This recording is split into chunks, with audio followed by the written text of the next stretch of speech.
दोस्तों, इस वीडियो में हम क्लास 12 बायोलॉजी यानी जीव विज्ञान से 120 प्लस VVI सब्जेक्टिव क्वेश्चन का जो सीरीज स्टार्ट किए हैं उसका यह जो है पार्ट 3 वीडियो है।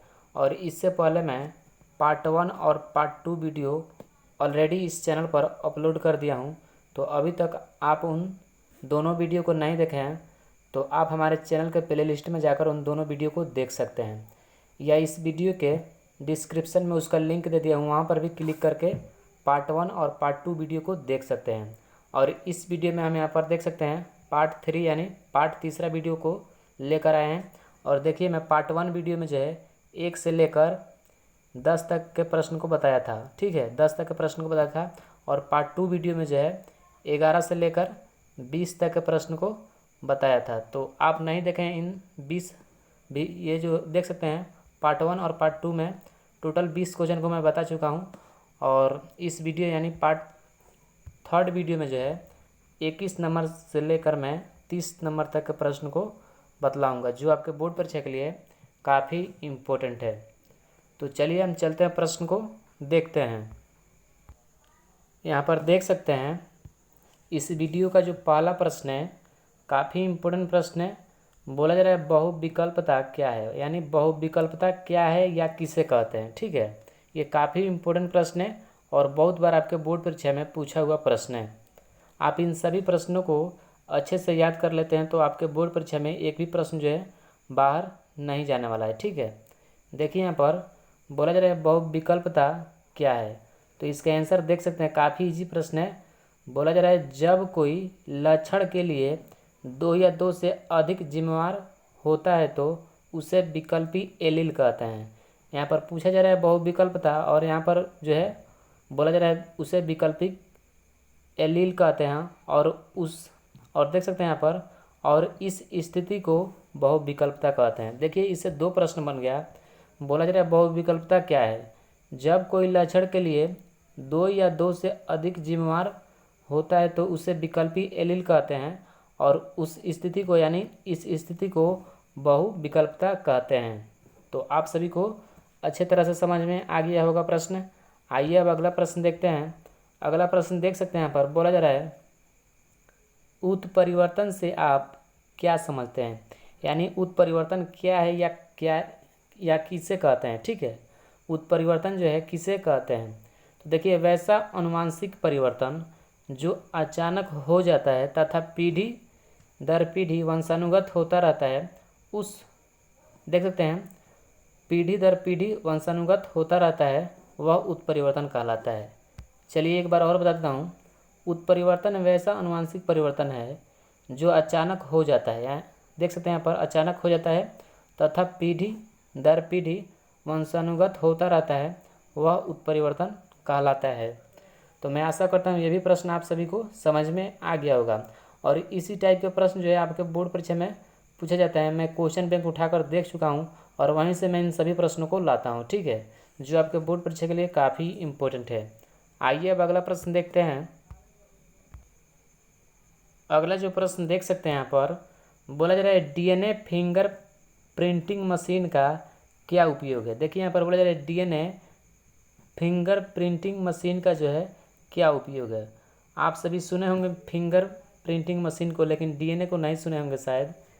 तो यहाँ पर देख सकते हैं बोला जा रहा है DNA फिंगर प्रिंटिंग मशीन यहाँ पर दिया गया है। मशीन नहीं भी दिया रहेगा तो आप सभी समझ जाइएगा कि उसी मशीन के बारे में यहाँ पर बोला जा रहा है, ठीक है। DNA फिंगर प्रिंटिंग मशीन के बारे में बोला जा रहा है, ठीक है। DNA फिंगर प्रिंटिंग मशीन का क्या उपयोग है, तो देखिए इसका answer DNA finger printing machine का जो उपयोग है वह निम्नलिखित है। देख सकते हैं यहाँ पर DNA फिंगर प्रिंटिंग मशीन का निम्नलिखित उपयोग है। इस प्रकार अगर आप एग्ज़ाम हॉल में आंसर देते हैं तो आपको जो है 2 नंबर का प्रश्न रहेगा, तो आपको एग्जामिनर जो है 2 मार्क्स बिल्कुल देगा, ठीक है। तो आप सभी जो है इस प्रकार प्रश्न को बनाइएगा ताकि आपको एग्ज़ाम में जो है अच्छे नंबर आ सके। देखिए, बोला जा रहा है DNA फिंगर प्रिंटिंग मशीन का निम्नलिखित उपयोग है। पहला उपयोग देखिए, यहाँ पर बोला जा रहा है DNA का उपयोग अपराधियों को पहचानने में किया जाता है। देखिए, कहीं पर अपराध होता है तो अपराधियों को पहचानने के लिए जो है डीएनए फिंगरप्रिंटिंग का उपयोग किया जाता है। पहला पॉइंट हो गया। उसके बाद देखिए दूसरा पॉइंट, डीएनए का उपयोग संदिग्ध माता पिता के बच्चों को पहचानने में किया जाता है, यानी उस बच्चे को पहचानने में किया जाता है जो उनके माता पिता हैं। ठीक है, किसके सहायता से? तो डीएनए फिंगरप्रिंटिंग की सहायता से जो है उनके माता पिता को पहचाना जाता है। ठीक है, या बच्चे को पहचाना जाता है। ठीक है, उसके बाद देखिए तीसरा पॉइंट यहाँ पर, डीएनए का उपयोग मृत को पहचानने में किया जाता है, यानी कोई किसी व्यक्ति का मृत्यु हो जाता है तो उसको पहचानने में भी डीएनए फिंगरप्रिंटिंग का उपयोग किया जाता है। उसके बाद देखिए चौथा पॉइंट यहाँ पर, डीएनए का उपयोग न्यायालय के प्रतित्व निर्धारण में किया जाता है, यानी हाई कोर्ट का नाम सुने होंगे आप सभी, वहाँ पर भी जो है डीएनए फिंगरप्रिंटिंग का उपयोग किया जाता है। तो मैं आशा करता हूँ यह प्रश्न आपको बिल्कुल अच्छे तरह से समझ में आया होगा। अगर आप सभी को यह प्रश्न अच्छे तरह से समझ में आया तो इस वीडियो को एक लाइक ज़रूर कीजिए, और लाइक करें या ना करें लेकिन इस वीडियो को अपने दोस्तों में ज़रूर शेयर करें। आइए अब अगला प्रश्न देखते हैं। अगला प्रश्न बोला जा रहा है, हाउस कीपिंग जीन क्या है? हाउस कीपिंग जीन क्या है? तो देखिए काफ़ी सिंपल प्रश्न है। बोला जा रहा है वह जीन जो कोशिका के अंदर हमेशा सक्रिय रहता है उसे हाउस कीपिंग जीन कहते हैं। वह जीन जो कोशिका के अंदर हमेशा सक्रिय यानी एक्टिव रहता है उसे हाउस कीपिंग जीन कहते हैं। आइए अब अगला प्रश्न देखते हैं। अगला जो प्रश्न देख सकते हैं यहाँ पर, बोला जा रहा है जंपिंग जीन क्या है? यानी जंपिंग जीन किसे कहते हैं? इससे पहले जो था हाउस कीपिंग जीन था और यह जो है जंपिंग जीन है। और देखिए यह जो प्रश्न है काफ़ी इम्पोर्टेंट प्रश्न है। तो देखिए इसका आंसर, क्रोमोसोम पर उपस्थित वह जीन जो स्थान परिवर्तन कर सकता है उसे जंपिंग जीन कहते हैं। यानी क्रोमोसोम पर उपस्थित रहने वाला वैसा जीन जो अपना स्थान, मान लीजिए यहाँ पर है तो यहाँ से यहाँ पर जाएगा और यहाँ से यहाँ पर, यानी अपना स्थान में जो है बदलाव यानी परिवर्तन कर रहा है, वैसे जीन को जो है हम जंपिंग जीन कहते हैं। आइए अब अगला प्रश्न देखते हैं। अगला प्रश्न काफ़ी इम्पोर्टेंट प्रश्न है। बोला जा रहा है पृथ्वी की उत्पत्ति कैसे हुई? यानी जो हम जिस पृथ्वी में हम रहते हैं उसकी उत्पत्ति जो है वह कैसे हुई? और ये भी प्रश्न देखिए काफ़ी इम्पोर्टेंट प्रश्न है और ये भी आपके बोर्ड परीक्षा में बहुत अधिक बार पूछा हुआ प्रश्न है। तो इसका आंसर देखिए, पृथ्वी की उत्पत्ति संघनित नेपुला के बाहरी भाग से छिटकने से हुआ होगा। इसकी उत्पत्ति आज से देख सकते हैं यहाँ पर 4.5, यहाँ पर देख सकते हैं 4.5 मिलियन वर्ष पूर्व हुआ होगा। ठीक है, पृथ्वी की उत्पत्ति जो है आज से 4.5 यानी 4.5 मिलियन वर्ष पूर्व हुआ होगा। नेपुला में विभिन्न प्रकार का तत्व होगा, इससे क्रिया और प्रतिक्रिया हुआ होगा जिससे अमोनिया, मीथेन, जलवाष्प इत्यादि का निर्माण हुआ होगा। ठीक है, इस प्रकार जो है पृथ्वी की उत्पत्ति हुआ होगा। तो आप सभी को पता चल गया है इस प्रश्न का आंसर। आइए अब अगला प्रश्न को हम देखते हैं। अगर आप सभी को इसका पीडीएफ चाहिए तो पीडीएफ लेने के लिए आप हमारे टेलीग्राम से जुड़ सकते हैं। टेलीग्राम का लिंक जो है इस वीडियो के डिस्क्रिप्शन में दिया हुआ है। ठीक है, वहाँ पर जाइए और आप हमारे टेलीग्राम से जुड़ जाइए, वहाँ पर आपको इसका जो है पीडीएफ मिल जाएगा। आइए अब अगला प्रश्न को देखते हैं। अगला जो प्रश्न देख सकते हैं यहाँ पर काफ़ी इम्पोर्टेंट प्रश्न है और इन दोनों प्रश्न में से जो है एक प्रश्न फिक्स आपके एग्जाम में आएगा तो आएगा। ठीक है, आप इन सभी प्रश्नों को याद करते चलिए। मैं बोल रहा हूँ कि आपके एग्जाम में एक भी प्रश्न जो है इससे बाहर नहीं पूछे जाएंगे। बोला जा रहा है, देख सकते हैं यहाँ पर, समजात अंग किसे कहते हैं? यानी समजात अंग किसे कहते हैं? और ये प्रश्न काफ़ी इम्पोर्टेंट है और देखिए इन दोनों प्रश्न में से जो है एक प्रश्न आपके एग्जाम में जरूर आएंगे। ठीक है, तो इसका आंसर देखिए, विभिन्न जीवों में पाए जाने वाले वैसे अंग जिसकी उत्पत्ति और संरचना समान होते हैं लेकिन उनका कार्य अलग अलग होता है, ऐसे अंग को समजात अंग कहते हैं। देख सकते हैं यहाँ पर, चलिए एक बार मैं आप सभी को और बता देता हूँ। बोला जा रहा है यहाँ पर समजात अंग किसे कहते हैं? देखिए, विभिन्न जीवों में पाए जाने वाले वैसे अंग जिसकी उत्पत्ति और संरचना एक समान होते हैं यानी होती है, लेकिन उनका कार्य अलग अलग होता है। यानी जिसकी उत्पत्ति और रचना, वैसा अंग जिसकी उत्पत्ति और रचना एक समान होता है लेकिन उनका कार्य जो होता है वह अलग अलग होता है। ठीक है, वैसे अंग को जो है हम समजात अंग कहते हैं। आइए अगला प्रश्न देखते हैं।